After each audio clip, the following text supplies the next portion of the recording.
get all the way to here, right?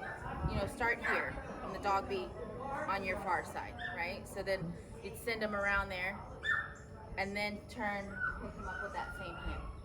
Okay? You want to work that in both directions to the point where you could send them from here, being on this side, to their wrapping cue. Basically, now they are coming all the way around your body and the barrel. Does that make sense? Yes, got it. Okay.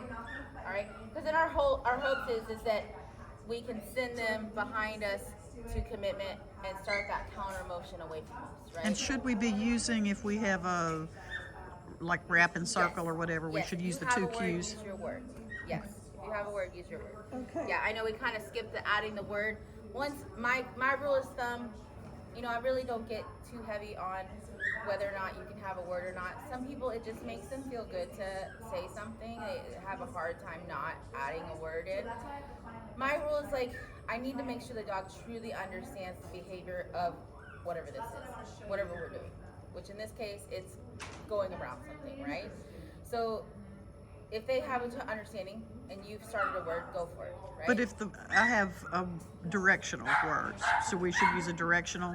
If you have a directional wrap, Yeah. yes. Okay. Yes. Okay. So just make sure you are saying the correct one on your orientation. That's the challenge. Yes. Right? So that it's a dog's left turn if it's going counterclockwise, and it's the right turn if the dog's going clockwise. Okay? Correct.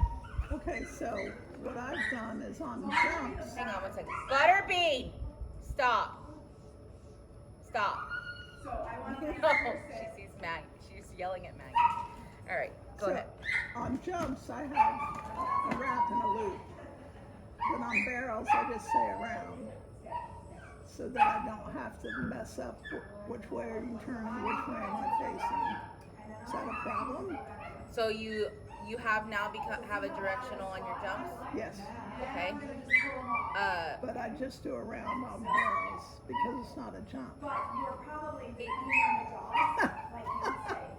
You can either way. Like if you're just using around as a blanket state of go around whatever you're pointing to, Yes. that's fine. But in turn, you can work on your directionals on your barrel as well, because when we go and work on our rear crosses and we're no longer in that center position of that barrel, what makes them Okay, I see what you're saying. so then we can work, this is where I usually will start my rear cross on it without a jump, so that they're not having to work on the jumping mechanics, but they're working on the directional and the turn away from me. Right. Well, jumping mechanics right now means two wings facing each other. Yes. But I mean literally working on Just the behavior of what Yes. we're doing with Yes. and learning the turn away from me command Yes. without the jumping involved. Right. Right? And then just so people and I say a lot, when Yay. I do eventually, well, her and Butter just screaming together, just starting a choir over there. So once I do, and you guys let me know, I'll put the barrel where I want it once I start to add it to a jump, right?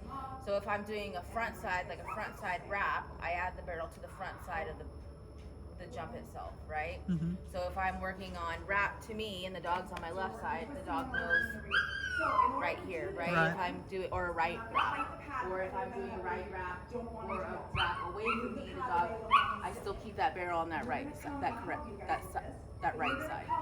And that's the same word in terms of if you're using a directional, it's whether Depends they're, if you have a directional versus position. I have a directional. So it would be your right turn wrap, whether you're here or dog's here. Well, what I've figured out in the last week is she doesn't understand that. Correct. She doesn't know about turning away. Yes.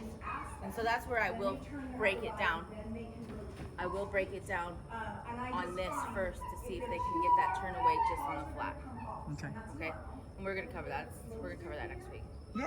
But Okay, good. just so that you can see why I do eventually use my directionals on the barrel, just for the flat work part of it. Yeah.